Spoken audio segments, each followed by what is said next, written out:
Assalamualaikum, para sedulur kabeh, ing sawijining sajenengge ujung negara, ana krita lawas sing nganti saiki isih dadi guyonan sing ora tau lucu. Krita bab sawijining wanita, Nyai Puspo Cempoko, sing biyen digande, enggi, kabungahan, nanging dipat, nikanti fitnah lan dikhianati, wong-wong sing ora ngerti welas asih. Sawis, sedakanting ngegirisi ro, ora lunga. Duwe kebali, ngawa dendam, ngawa amarah, ngawa kembang kantil, sing ora tau layu. Wiwit wektu kuwi, saben malam jemua kliwon, wangi kantil nyebar nganti tekan omah-omah warga. Suara gamelan ales muni saka bukit makam. Lan saben wong sing wani, nyebut jeneng, Nyai Puspo bakal ngalami kedadean sing ora bisa diterangak. Nanging saka balik peteng, ana wong-wong sing isih nyobang lawan. Wong tua, wong sing nandang susah, lan wong sing ilang kulawargan,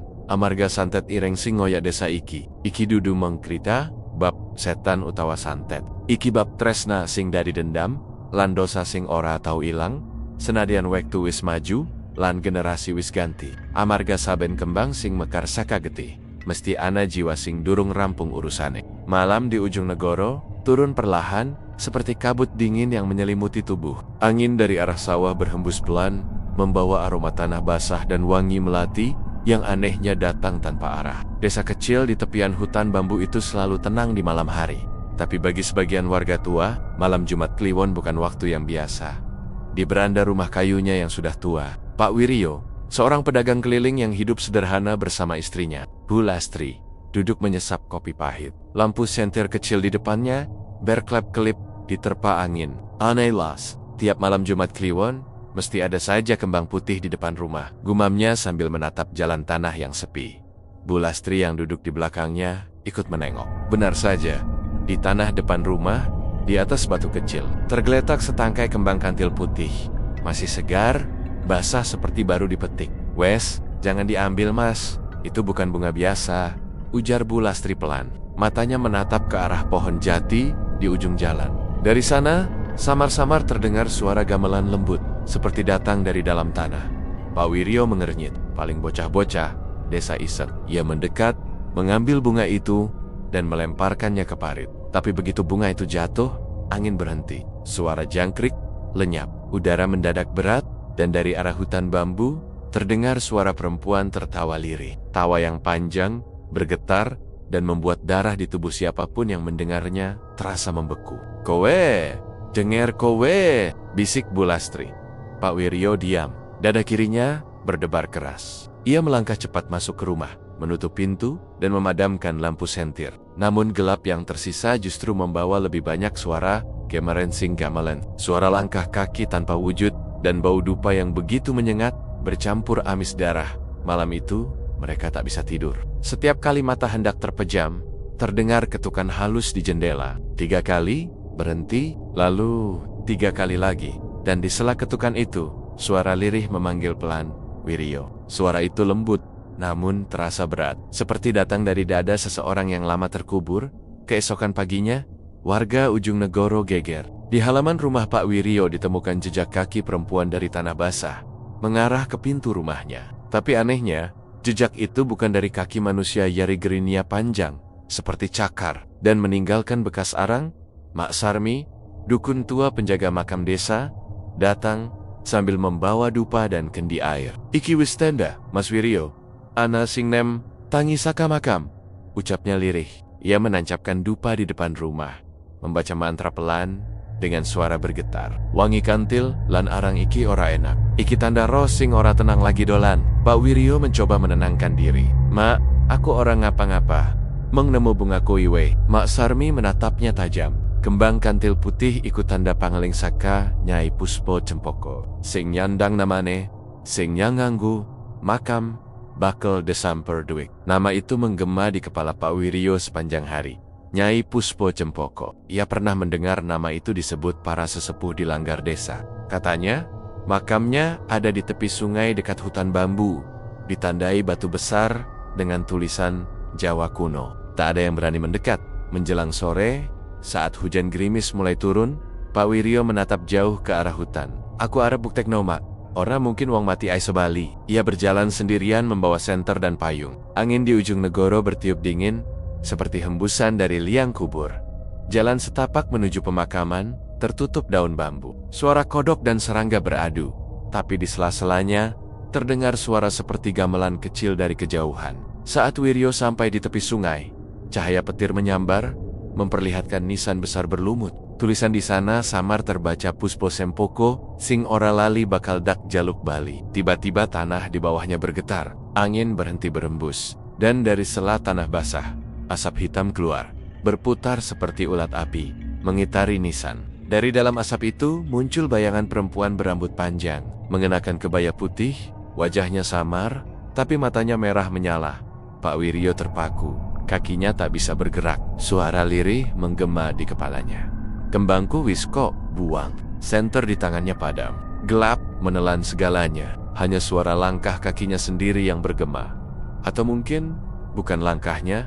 Ia terbangun pagi hari di depan rumah, basah kuyup dengan tangan menggenggam sesuatu. Saat Bulastri membukanya, ia menemukan setangkai kembang kantil putih, tapi kali ini batangnya berlumuran darah segar. Sejak hari itu, suasana desa ujung negoro berubah. Malam-malam menjadi sunyi. Ayam jago tak pernah berkokok, dan wangi dupa sering muncul tanpa sebab. Di atap rumah Pak Wiryo, warga mulai melihat bayangan perempuan berkebaya putih duduk membelakangi bulan. Mak Sarmi datang lagi, wajahnya pucat. Mas Wiryo wis melanggar sumpah kuna. Nyai Puspo wis tangi, ora bakal ninggal nganti untuk tumbal. Dan malam berikutnya, ketika gamelan kembali terdengar dari arah makam, Pak Wiryo sadar, yang ia bangunkan bukan sekadar roh, melainkan kutukan yang sudah lama menunggu waktu untuk bangkit. Dari malam itu, nama Nyai Puspo Cempoko kembali disebut dalam bisik-bisik warga ujung negoro sebagai arwah penuntut yang tak kenal ampun, pembawa wangi kantil, dan penjaga rahasia darah lama yang belum terbayar.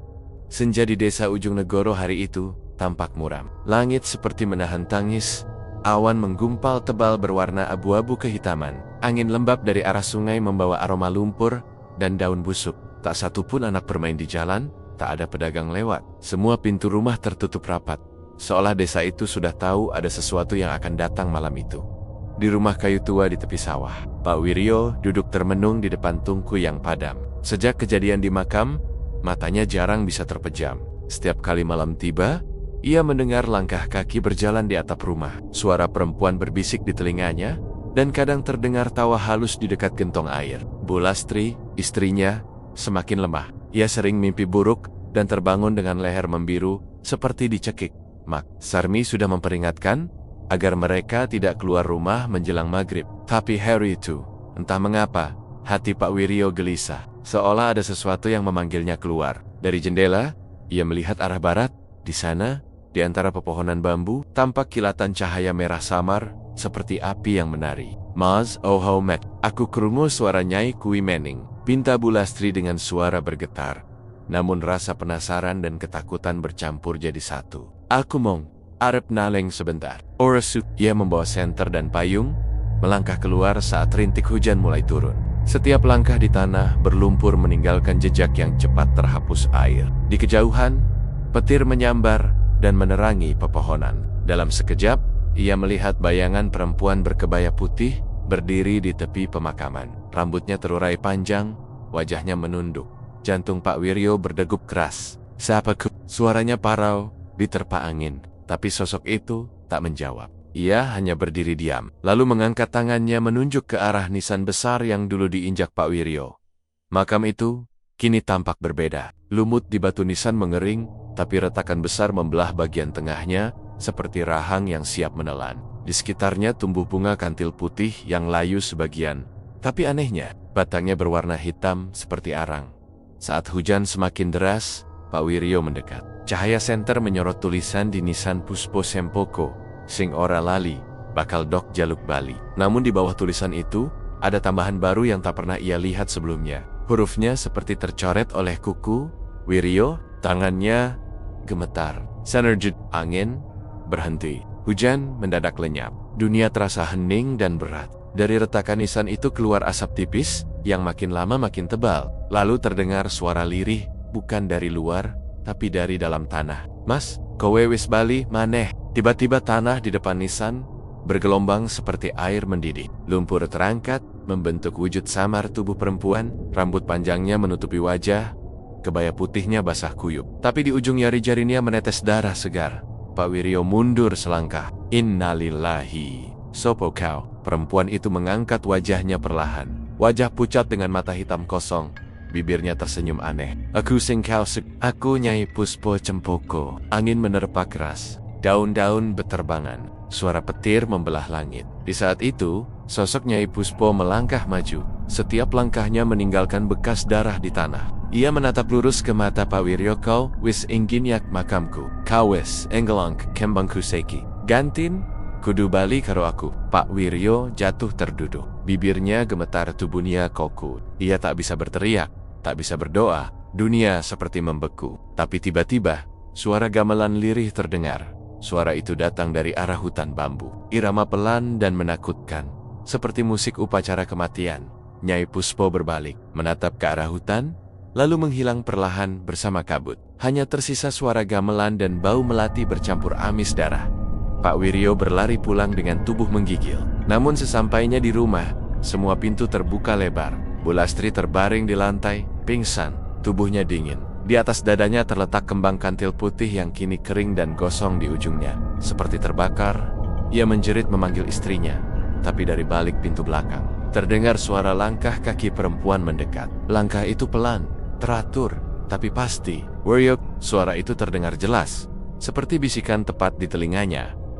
Pak Wiryo berbalik, namun yang dilihatnya hanyalah bayangan rambut panjang melintas cepat di dinding, lalu lenyap ke arah dapur. Dupa di sudut rumah menyala sendiri. Asapnya membentuk wajah perempuan tersenyum dingin. Di lantai, air hujan bercampur darah mengalir dari bawah pintu. Bau amis menyengat menusuk hidung. Pagi berikutnya, warga Ujung Negoro menemukan jejak kaki berwarna hitam mengelilingi rumah Pak Wiryo.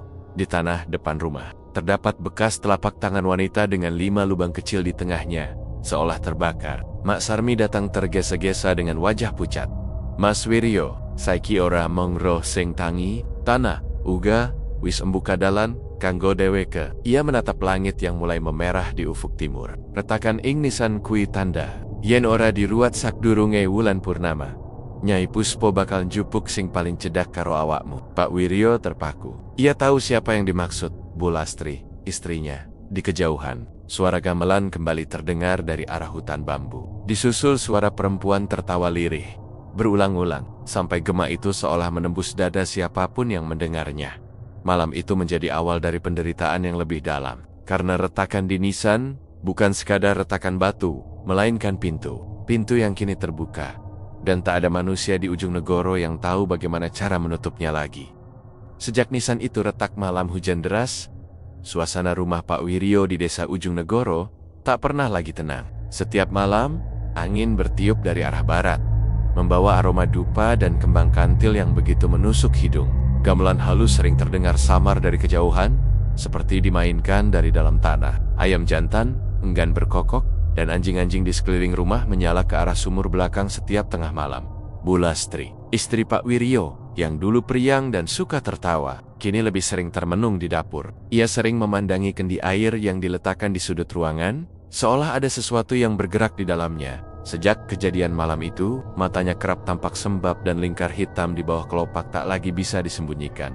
Suatu pagi, saat mentari belum sempurna menembus kabut tipis, Bulastri mencoba menanak nasi seperti biasa. Ia memungut beras dari tempayan tanah liat, lalu mencucinya di kendi. Tapi saat air dituangkan ke dalam panci, warnanya berubah menjadi merah pekat semerah darah yang baru keluar dari tubuh. Ia memekik, menjatuhkan panci itu, air berdarah memercik ke lantai. Bau anyir langsung memenuhi ruangan. Astagfirullah. Iki opo, Gusti? Tangan Bulastri gemetar. Namun sebelum sempat melangkah, dari dalam kendi terdengar suara lirih perempuan pelan tapi jelas. Wisko injak kembangku. Saiki, rasakno. Suara itu membuat bulu kuduknya berdiri. Ia menoleh ke arah sumur belakang, di mana kembang kantil sering ditemukan tergeletak setiap pagi. Tetes air menetes dari bibir sumur, seolah ada sesuatu yang baru saja keluar dari dalamnya. Pak Wiryo bergegas datang. Setelah mendengar jeritan istrinya, ia melihat dapur berantakan, dan di dinding, dengan abu arang, Ada tulisan besar berwarna kehitaman. Kambang Kauis, Ko Inja. Tulisan itu bergetar samar, seolah hidup, dan di bawahnya meneteskan cairan merah. Warga mulai berdatangan. Mereka hanya bisa berbisik-bisik, saling menatap penuh curiga. Wes tak bilang, Wir, nisan retak iku ora ilok, kata salah satu tetangga tua. Wong sing langgar makam Nyai Puspo, ora bakal selamat. Sambung yang lain, dengan nada ketakutan hari demi hari, keadaan Bu Lastri memburuk. Setiap malam tubuhnya panas, tapi kulitnya pucat seperti tidak mengalir darah. Kadang ia bangun sambil berjalan, tanpa sadar menuju sumur. Beberapa kali, Pak Wiryo memergoki istrinya sedang menatap ke permukaan air dengan wajah kosong. Lalu bergumam dengan suara yang bukan suaranya sendiri. Aku, Puspo. Aku, ora mati. Aku mong nunggu sing langgar. Malam keempat, kejadian lebih mengerikan terjadi. Saat tengah malam, Pak Wiryo mendengar suara sendok jatuh dari dapur. Ia beranjak perlahan, menyalakan lampu minyak, dan mendapati istrinya duduk di lantai dapur. Di depannya, panci nasi terbuka, tapi bukan nasi di dalamnya melainkan gumpalan daging mentah dan darah yang mendidih pelan. Bu Lastri memandang suaminya dengan mata kosong. Dari mulutnya mengalir darah tipis. Lalu ia tersenyum-senyum yang tak pernah ia miliki sebelumnya. Kembangku wis wangi, Kang. Saiki wong-wong kudu ngerti sapa sing nyekel ujung negoro. Pak Wiryo berteriak, mencoba menarik tubuh istrinya. Tapi hawa di dapur mendadak dingin luar biasa. Api lampu minyak padam, dan dari arah belakang terdengar suara gamelan pelan, diiringi tawa perempuan. Di dinding, bayangan berkebaya putih menari perlahan, seperti meniru gerak tangan seorang penari keraton. Pagi harinya, warga menemukan dapur keluarga Wiryo berantakan. Dinding penuh bercak darah, kendi air pecah berantakan, dan di lantai tertulis dengan darah beku, Nyai Puspo Wistangi. Bu Lastri pingsan di pojok ruangan. Wajahnya pucat seperti orang mati. Saat sadar, ia tak mengenali siapapun, hanya berbisik pelan, aku kerungu suarane. TWK, Ana, neng sawah, nyanyi, kanggo, aku. Desa, ujung negoro geger. Maksarmi dipanggil, tapi ia menolak datang. Katanya, Nyai Puspo Cempoko sudah diundang sendiri oleh keluarga itu, dan tidak akan pergi sebelum darah dibayar dengan darah. Malam berikutnya, suara gamelan terdengar lagi dari arah sawah, tapi kali ini lebih keras, lebih nyata. Warga yang nekat mengintip dari kejauhan, melihat sosok perempuan berkebaya putih, menari di tengah padi yang bergoyang, diiringi cahaya kemerahan dari tanah. Di tangannya, ia menggenggam sesuatu seikat bunga kantil yang meneteskan darah. Dari arah rumah Pak Wiryo, tangisan Bu Lastri terdengar sampai ke ujung desa. Panjang, serak, dan penuh rasa sakit, seolah tubuhnya sedang dicabik dari dalam. Tak ada yang berani mendekat. Semua lampu di rumah warga dimatikan. Hanya angin malam yang membawa bau dupa dan tanah basah, pertanda bahwa kutukan Nyai Puspo Cempoko telah benar-benar bangkit. Sejak malam di mana tulisan darah itu muncul di dapur, desa Ujung Negoro tak lagi sama. Hujan turun hampir setiap senja, membuat tanah becek dan pekarangan terasa lebih dingin dari biasanya. Burung-burung enggan bersuara. Warga menutup jendela. Lebih awal, takut mendengar gamelan dari arah sawah yang selalu datang menjelang tengah malam. Keluarga Pak Wiryo menjadi pembicaraan di setiap pojok langgar dan warung kopi. Orang-orang berbisik, seolah namanya Nyai Puspo Cempoko tak boleh disebut keras-keras. Mereka yakin arwah bangsawan itu telah bangkit dan memilih keluarga Wiryo sebagai jalan pelampiasan dendamnya. Bu Lastri kini tak lagi bisa bicara dengan waras. Siang hari ia duduk di beranda menatap kosong ke arah bukit kecil di timur desa, tempat makam tua Nyai Puspo berada. Kadang ia tertawa sendiri, kadang menangis sambil mengelus udara seolah memeluk seseorang. Bila malam tiba, ia suka berjalan tanpa alas kaki menuju sumur belakang, bergumam dengan bahasa halus yang tak lagi dimengerti suaminya. Nyai ora salah, wong-wong kui sing mateni aku. Saiki aku bali Lastri. Bali kanggo njaluk getih. Kalimat itu keluar dari bibirnya setiap kali bulan mulai naik di langit. Pak Wiryo hampir kehilangan akal. Ia sudah memanggil beberapa orang pintar dari desa sebelah, dari Blitar, dari Nganjuk, bahkan dari Tulungagung. Semua menyerah. Satu demi satu, mereka pergi dengan wajah pucat setelah bermalam di rumahnya. Ada yang melihat bayangan perempuan berkebaya putih di cermin. Ada pula yang muntah darah setelah mencium aroma kantil dari bantal Bu Lastri. Sampai akhirnya, seseorang menyarankan nama Mbah Ranu, seorang dukun sepuh dari lereng Gunung Kawi, yang konon bisa ngadani arwah sing durung rampung urusane. Yen pancen wis wektu, kata orang itu pelan, Mong dheweke sing aiso nyelamet. Tanpa pikir panjang, Pak Wiryo menempuh perjalanan ke Gunung Kawi. Ia berjalan 2 hari 2 malam, menembus kabut dan dingin, membawa seikat bunga. Kantil yang dikeringkan dari halaman rumahnya, bunga yang katanya menjadi kunci kutukan. Mbah Ranu tinggal di rumah panggung bambu di pinggir hutan. Lelaki tua itu kurus, rambutnya memutih seluruhnya, matanya tajam, tapi teduh. Begitu mendengar nama Nyai Puspo Cempoko, wajahnya berubah serius. Ia diam lama, menutup mata, lalu berkata lirih, "Aku wis krungu jeneng kuwi. Dheweke dudu arwah sembarangan. Dheweke perempuan sing durung mari disakiti. Wong sing ngelanggar kubure ora bakal selamat nganti ngebayar getih saka keturunane dhewe." Pak Wiryo gemetar mendengarnya. "Mbok menawa aku bisa nebus dosa, Mbah." "Pai kereng." Mbah Ranu menghela napas panjang, lalu mengambil kendi tanah dari rak bambu. Ia menuangkan airnya ke mangkuk, mencampurkan beberapa helai daun sirih dan serpih kayu cendana. "Ritual iki kudu dilakoni nalika gerhana bulan. Arwah mung aiso diundang nalika cahya langit ilang. Tapi eling, Wiryo, ora kabeh bisa selamat. Tumbal kudu ana." "Tumbal opo, Mbah?" "Darah pertama saka keturunanmu." Pak Wiryo membeku. Ia hanya punya seorang anak, Rani, gadis kecil, berusia 12 tahun, yang selalu tidur di pangkuan ibunya. Hatinya berontak. Tapi wajah Mbah Ranu tak menunjukkan keraguan sedikit pun. "Yen ora, kabeh bakal ilang. Kutukan iki ora mong nyerang awakmu, tapi desa iki kabeh. Aku mengaiso nulung saksitik." Maka malam itu juga mereka bersiap. Hari-hari menjelang gerhana bulan berjalan mencekam. Langit tampak muram. Awan pekat menggantung di atas ujung negoro. Suara jangkrik berhenti setiap kali matahari tenggelam. Anak-anak tak berani bermain di luar, dan setiap rumah menyalakan dupa untuk mengusir roh penasaran. Ketika malam yang dijanjikan tiba, gerhana mulai menelan cahaya bulan. Langit berubah merah tembaga. Di pemakaman tua tempat nisan retak itu, Mbah Ranu menyiapkan sesajen, kembang kantil putih, dupa menyan, dan kendi berisi air bunga. Ia berdiri di tengah tanah basah, membaca mantra dengan bahasa kuno yang tak dimengerti siapapun. Pak Wiryo menggenggam tangan Rani erat-erat, menahan gemetar. Bu Lastri berdiri jauh di belakang, wajahnya kosong namun senyumnya aneh, seperti menahan sesuatu yang ingin keluar dari dalam tubuhnya. Saat asap dupa mulai memutar ke langit, suara gamelan lirih terdengar lagi.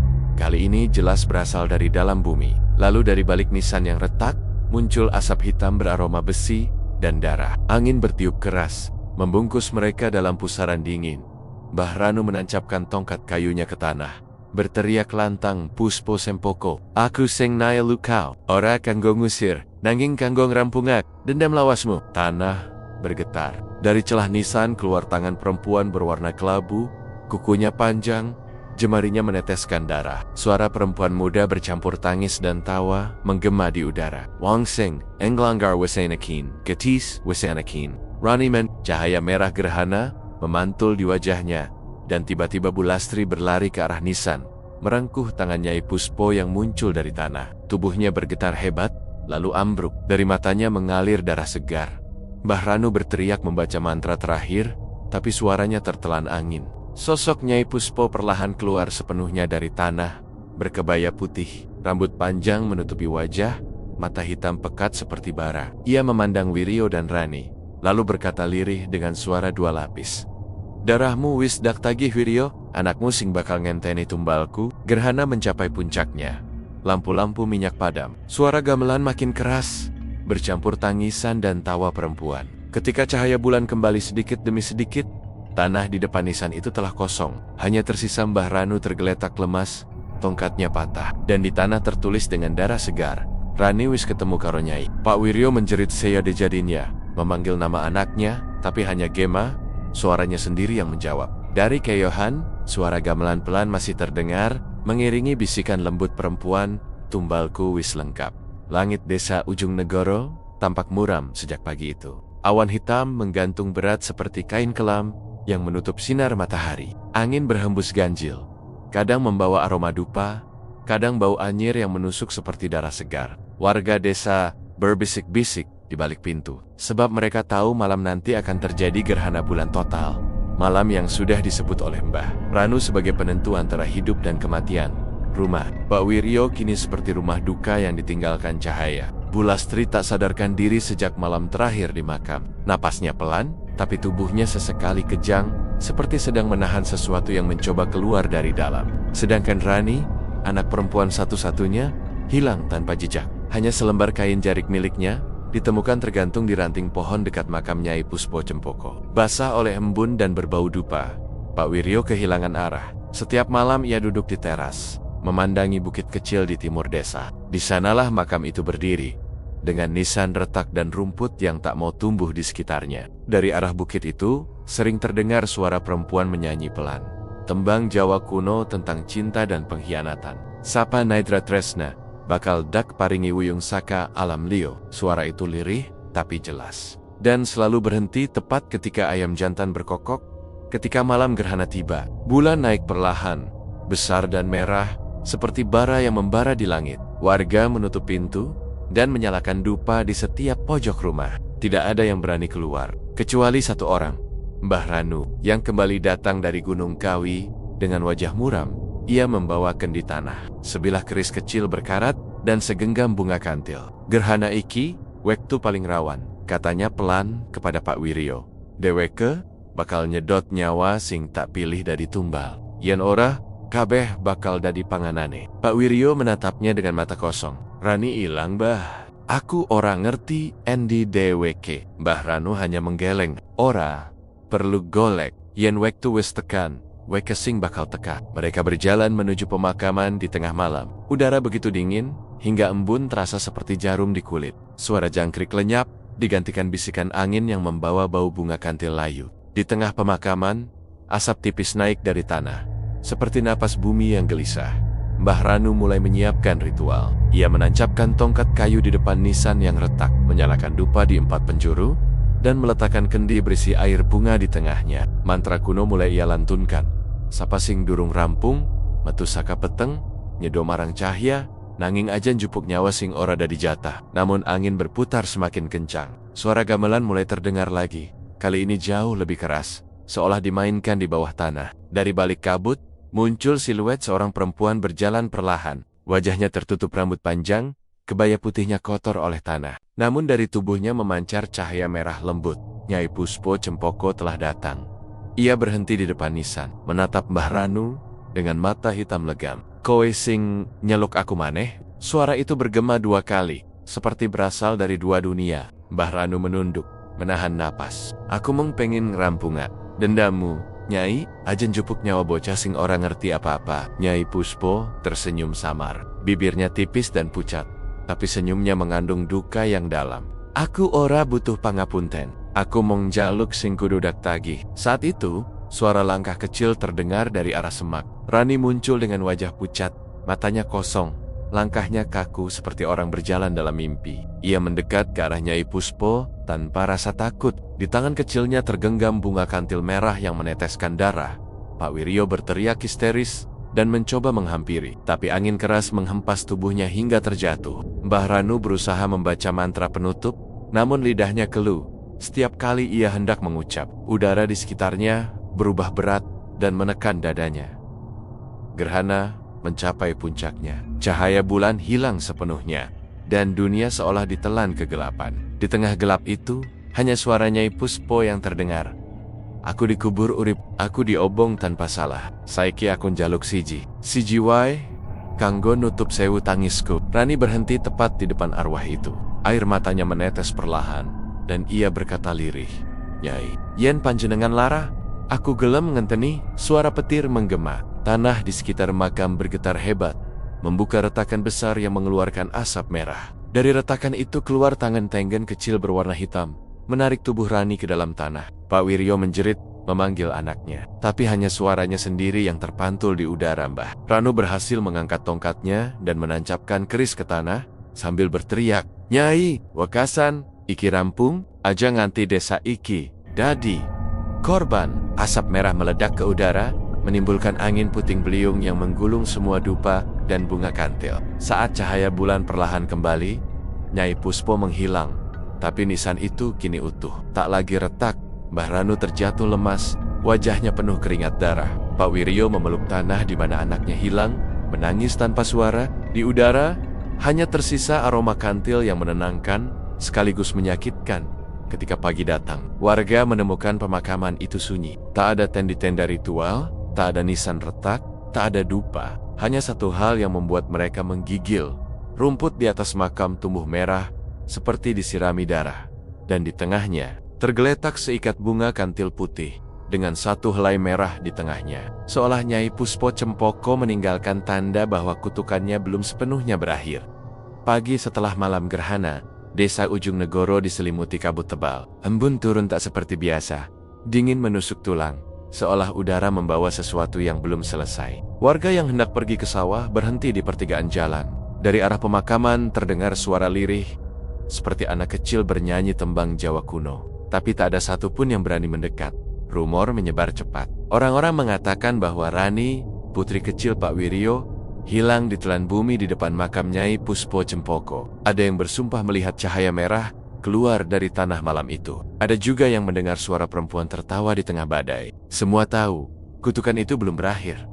Pak Wiryo kembali dari pemakaman dengan langkah goyah. Wajahnya pucat, matanya bengkak, dan bajunya penuh lumpur. Ia tak bicara sepatah kata pun. Ia hanya duduk di beranda rumah, memandangi jalan tanah menuju bukit, menunggu anaknya pulang. Setiap sore, ia menyalakan dupa di tangga depan, sambil berbisik pelan, "Rani, Bapak ora bakal ninggal kowe. Pulanglah le." Bu Lastri yang sempat sadar dari pingsan, kini semakin aneh. Ia sering tersenyum sendiri sambil menatap kosong ke arah genteng. Kadang ia berkata bahwa Rani tidak hilang, hanya sedang ngumbara bareng Nyai. Suaranya lembut seperti orang bermimpi. Namun pada malam hari, ia kerap berteriak histeris, menunjuk ke arah sumur belakang sambil menjerit, "Dewa ke, ananang kono!" Rani nyanyi, kanggo Nyai. Suatu malam, Pak Wiryo terbangun oleh suara itu. Ia mengambil lampu minyak dan berjalan ke dapur. Dari arah sumur terdengar suara tembang pelan, suara anak kecil. Lirilir, lirilir. 10 year was familiar. Suaranya lembut tapi serak, seolah datang dari dalam air. Ketika Wiryo mendekat, permukaan sumur tampak bergelombang, padahal angin tak bertiup. Ia menunduk perlahan, mencoba melihat ke dasar. Sekilas, wajah Rani muncul di sana, pucat, tersenyum. Matanya hitam legam seperti milik Nyai Puspo.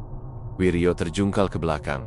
Lampu minyak terlepas dari tangan dan padam. Dalam kegelapan, suara tawa perempuan dan anak kecil bergema bersamaan. "Papak, Rani ora longgo." Rani mong dadi kembang kanggo Nyai. Keesokan paginya, warga menemukan jejak kaki kecil di tanah basah sekitar sumur. Tapi anehnya jejak itu hanya muncul menuju sumur.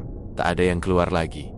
Mbah Ranu yang masih lemah datang ke rumah itu. Tubuhnya tampak renta, tapi matanya tetap tajam. Ia duduk bersila di depan pintu, menatap lantai yang penuh bekas dupa. "Rani ora mardi," katanya lirih. "Dehwek digawa menyang, alam pangreksa, jagat sing antarane urip lan mati. Nyai Puspo nganggep dheweke anak, dadi tumbal sing ora bakal diobong maneh." Pak Wiryo terisak. "Aku kudu piye, Mbah? Aku ora peduli karo kutukan.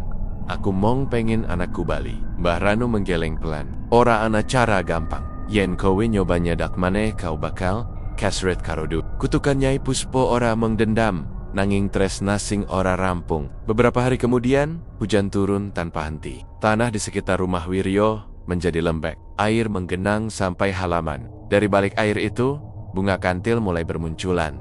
Bukan putih, tapi merah kehitaman, seperti disiram darah. Malam Jumat Kliwon tiba. Suara gamelan kembali terdengar, lembut dari arah bukit. Tapi kali ini, suaranya diiringi suara nyanyian anak kecil. Warga yang mendengarnya menutup telinga, takut mendengar nama yang diucapkan dalam lirik tembang itu. "Rani kembang na." Pak Wiryo tak tahan lagi. Ia keluar rumah meski hujan turun deras. Ia berjalan ke bukit dengan membawa lampu minyak. Di pemakaman, tanah tempat nisan Nyai Puspo berdiri kini mengeluarkan cahaya redup merah. Di atasnya berdiri Rani. Tubuhnya setengah transparan, rambutnya terurai, wajahnya damai namun matanya kosong. "Rani," panggil Wiryo parau. Anak itu menoleh perlahan, tersenyum kecil. "Bapak, aku ora loro maneh. Aku dadi kembang Nyai, saiki Ujung Negoro ora bakal sengsara." Wiryo melangkah mendekat, tapi setiap langkahnya membuat tanah makin lembek dan hangat seperti darah. Ketika hampir menyentuh tangan anaknya, tubuh Rani perlahan berubah menjadi kabut merah dan menghilang bersama hembusan angin. Hanya seikat bunga kantil putih yang tertinggal di tanah, masih basah oleh air hujan. Pak Wiryo jatuh, berlutut, menjerit tanpa suara. Dari balik langit, petir menyambar, menyinari makom-makom tua di sekitarnya. Seluruh burung gagak yang biasa hinggap di pohon Kamboja tiba-tiba berterbangan, menandakan roh halus sedang berkeliaran. Keesokan paginya, warga menemukan Pak Wiryo pingsan di depan makam. Di tangannya menggenggam bunga kantil dan potongan kain milik Rani. Di tanah tempat ia berlutut, terbentuk bekas telapak tangan kecil, seolah Rani sempat mengelus pipinya sebelum benar-benar pergi. Sejak saat itu, setiap malam Jumat Kliwon, warga Ujung Negoro mendengar suara anak kecil bernyanyi dari arah pemakaman. Kadang diiringi gamelan halus, kadang hanya diikuti aroma kantil yang menyengat. Tidak ada yang berani lewat di sana. Bahkan para penjual kopi yang biasa buka sampai larut, memilih menutup warung lebih awal.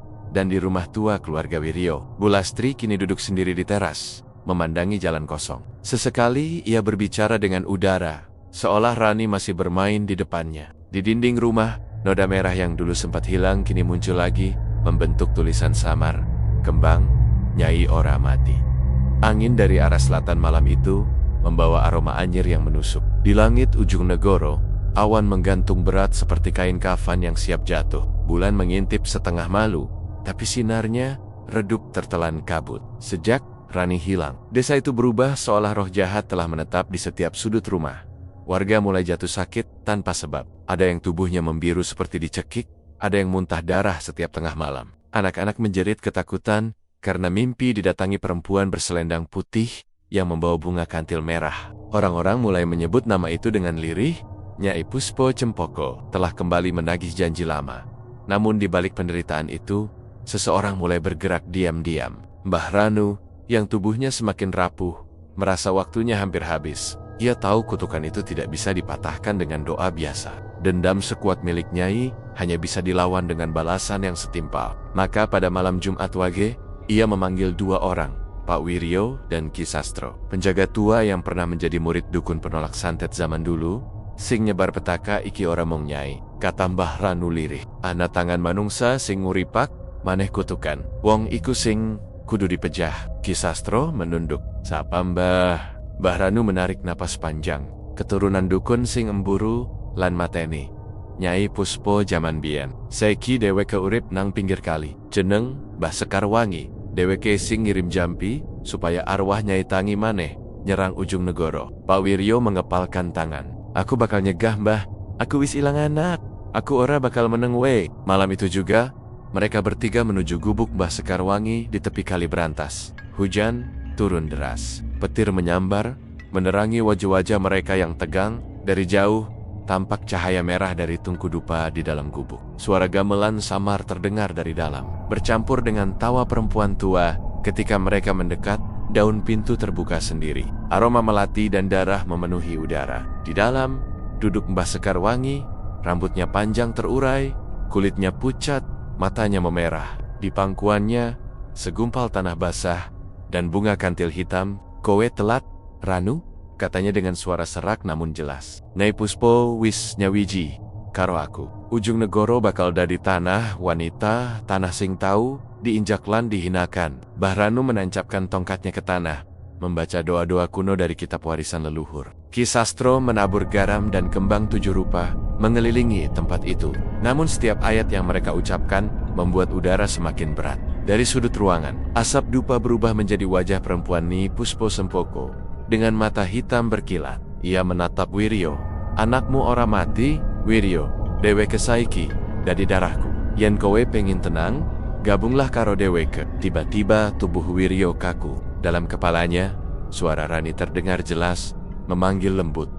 Bapak, ayo menyang omah Nyai. Ia hampir melangkah ke depan, tapi Mbah Ranu menepuk tongkat ke tanah, memutus sihir itu. Ojo kowe kalah, Wiryo, iki jebakan. Mbah Sekar tertawa melengking. Dinding gubuk bergetar, atap meneteskan darah. Dari tanah muncul tangan-tangan hitam, mencengkeram kaki Ki Sastro, hingga tubuhnya terseret masuk ke dalam tanah. Jeritannya menggema sebelum sunyi total.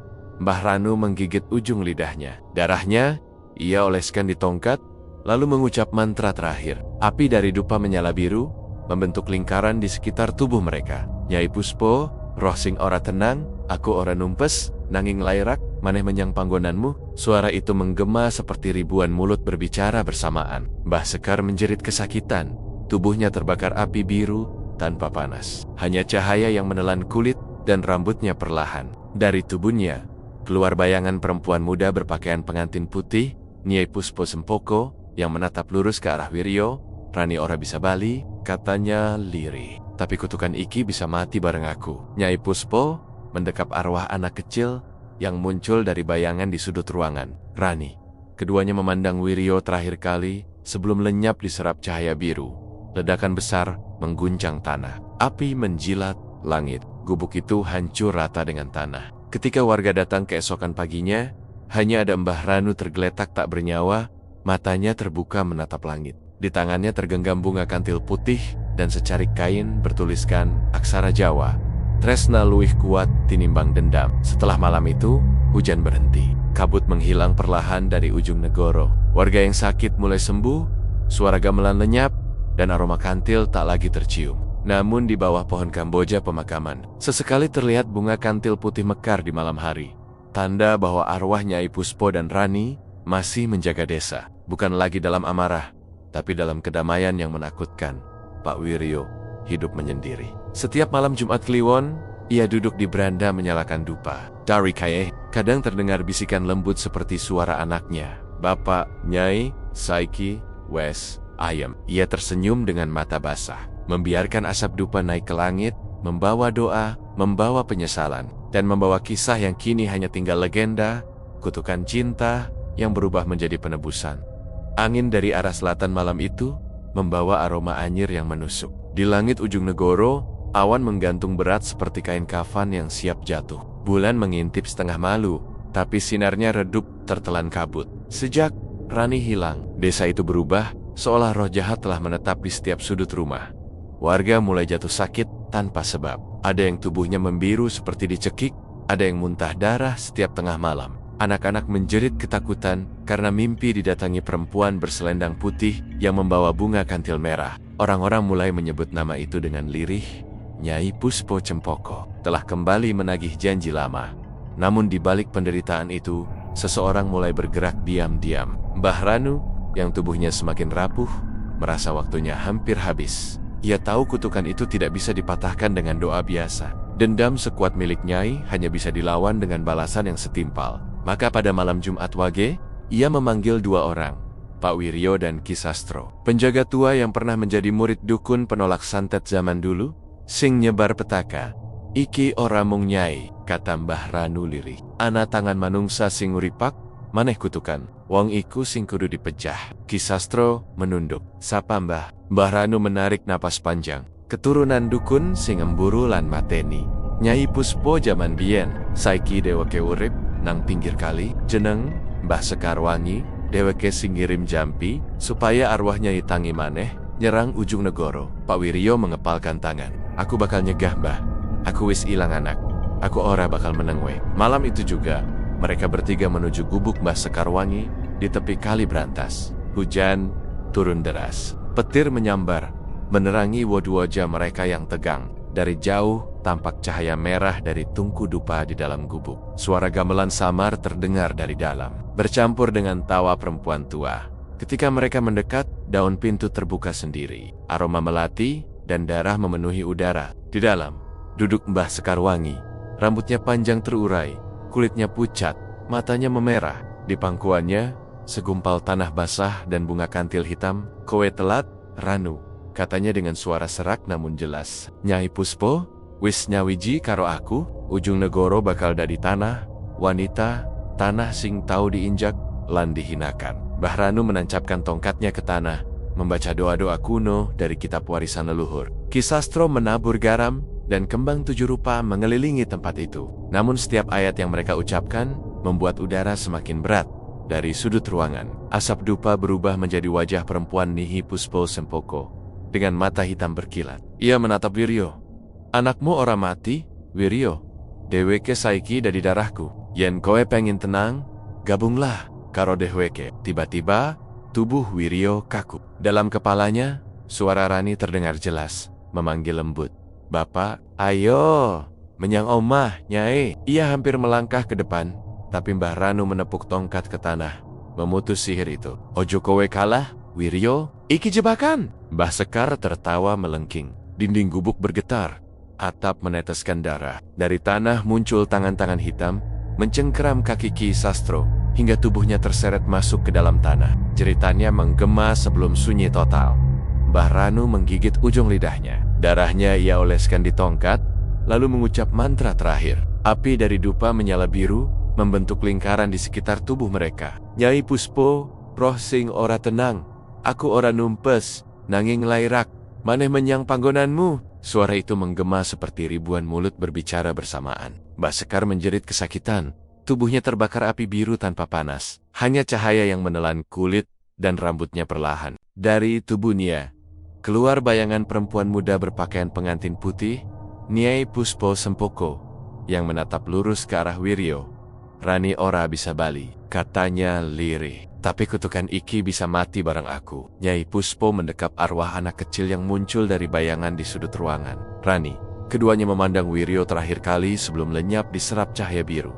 Ledakan besar mengguncang tanah. Api menjilat langit. Gubuk itu hancur rata dengan tanah. Ketika warga datang keesokan paginya, hanya ada Mbah Ranu tergeletak tak bernyawa, matanya terbuka menatap langit. Di tangannya tergenggam bunga kantil putih dan secarik kain bertuliskan aksara Jawa.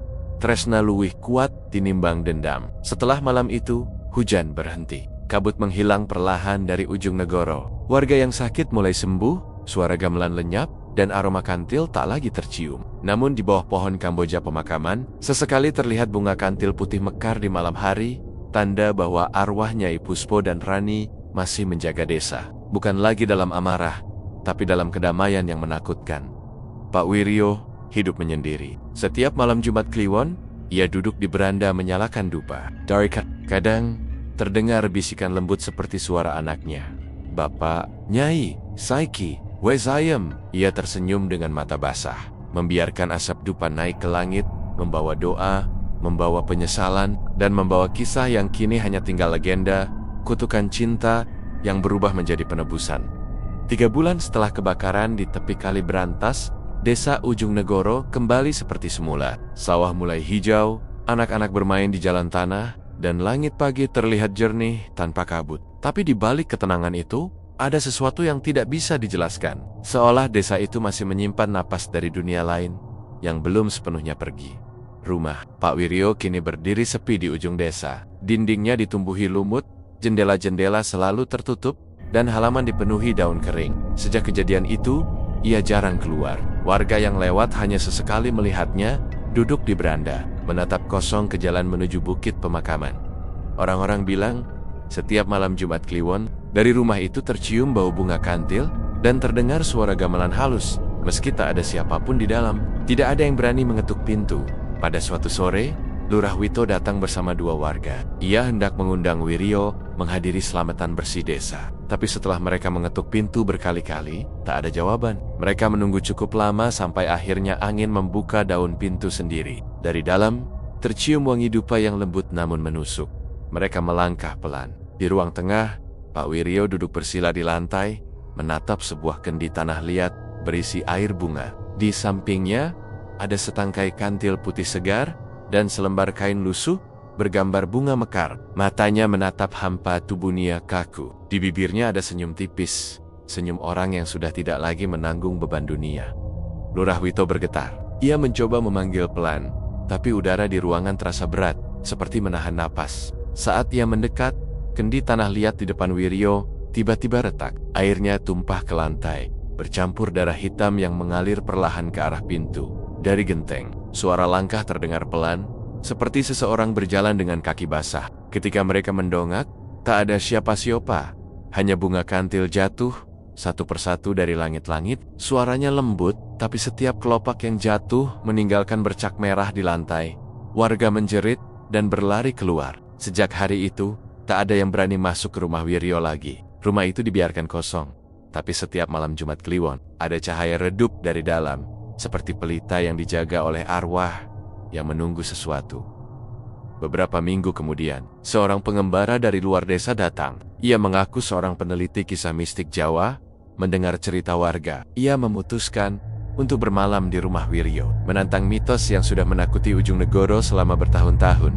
Malam itu angin diam, tak ada suara jangkrik, tak ada gonggongan anjing, Pengembara itu duduk di ruang tengah sambil menulis catatan. Namun menjelang tengah malam, lampunya bergetar, lalu padam seketika. Dari arah dapur terdengar suara perempuan berbisik, pelan tapi jelas. "Kembang, Nyai ora mati."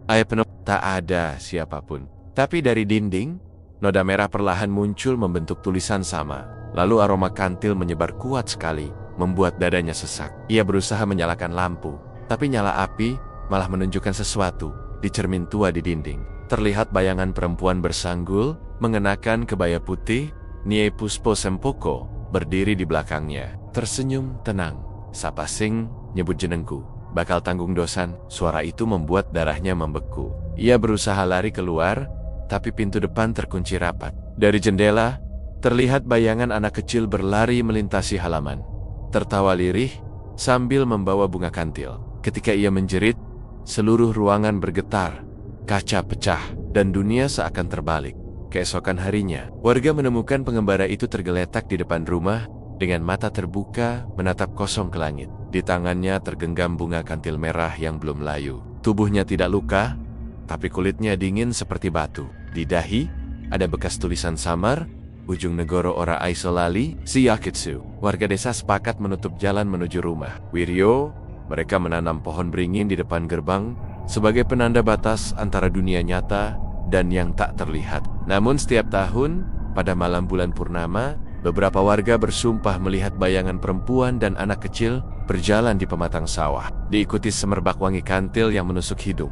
Ada yang bilang itu Nyai Puspo dan Rani menengok ujung Negoro untuk memastikan desa itu tidak lupa pada dosa lamanya. Ada pula yang percaya rumah Wiryo kini menjadi pintu halus, tempat roh yang tersesat mencari arah pulang.